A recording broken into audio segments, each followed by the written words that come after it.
Hi, my name is Robert Chelle with Chelle Law, and my law firm assists veterinary associates with employment contract issues. Today, I'm going to talk about what is a 1099 veterinarian. So, if you're a vet, you will have kind of two opportunities, either to work as an employee for a corporate-owned practice or a clinic, or you can work as an independent contractor, maybe if you're doing part-time work on the side. So, a 1099 is considered an independent contractor. You'll receive a 1099 at the end of the year, and then the vet would be responsible for paying any of the self-employment tax associated with the compensation received. No taxes are going to be withheld at all from any compensation received when you're a 1099 independent contractor. If you are an employee, you'll be considered a W-2 employee, and then taxes will be withheld throughout the year for whatever the regularly scheduled payroll is. Now, what are kind of the benefits and drawbacks of being an independent contractor? Well, first, the setting is important. Most of the vets who work as independent contractors are doing part-time work, or maybe they're in a specialty that would require them to work for multiple referral sources or employers.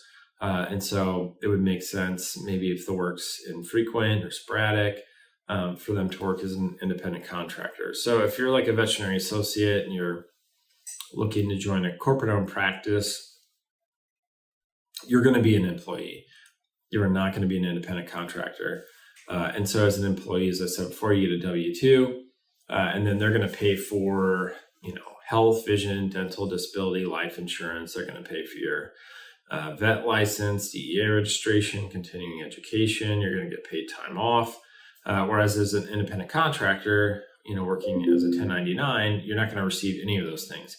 You are going to be responsible to pay for, all of those things. Now, a smart 1099 would create an LLC, and then they would get a tax EIN.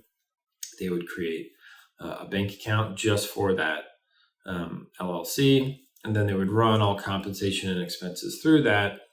And then you can tax deduct almost all of the things that I just mentioned, the license, DEA, insurance, malpractice, all that kind of stuff can be then ultimately deducted at the end of the year. If you're thinking of working as a 1099, you should definitely hook up with an accountant prior to doing anything.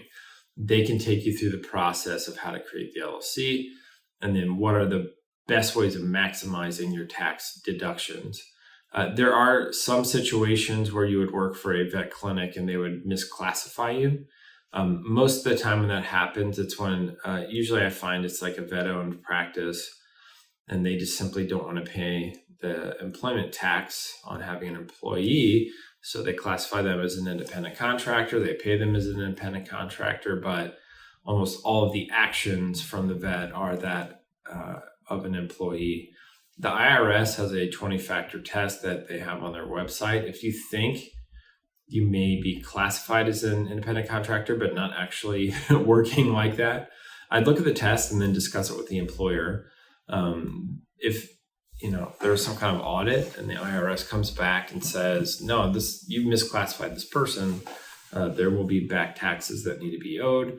And in some contracts, I've even seen that the employer will state that the employee or independent contractor is responsible for any of those penalties, which is absolutely ridiculous. But you need to check into the contract and make sure there is no language that states, if there's any kind of misclassification problem and an audit's done and there's penalties associated with it, that the vet is not the one responsible for paying those fees. As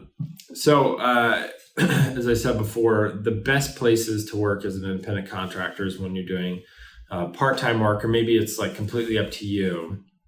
A lot of people who do, kind of equine work, they'll work on call or, maybe one day a week or a month. In those scenarios, it doesn't make sense to be classified as an employee. It would make more sense to be an independent contractor. But most of the time, like the vast majority of vets work as employees, not independent contractors. If you have any questions about your employment agreement or independent contractor agreement, please feel free to contact my law firm at the phone number listed below in the description. And you can reach us through our website, chellelaw.com. If you thought this video was helpful, please like, subscribe to the channel. We release videos every single day. All right, appreciate you watching the video. Thanks.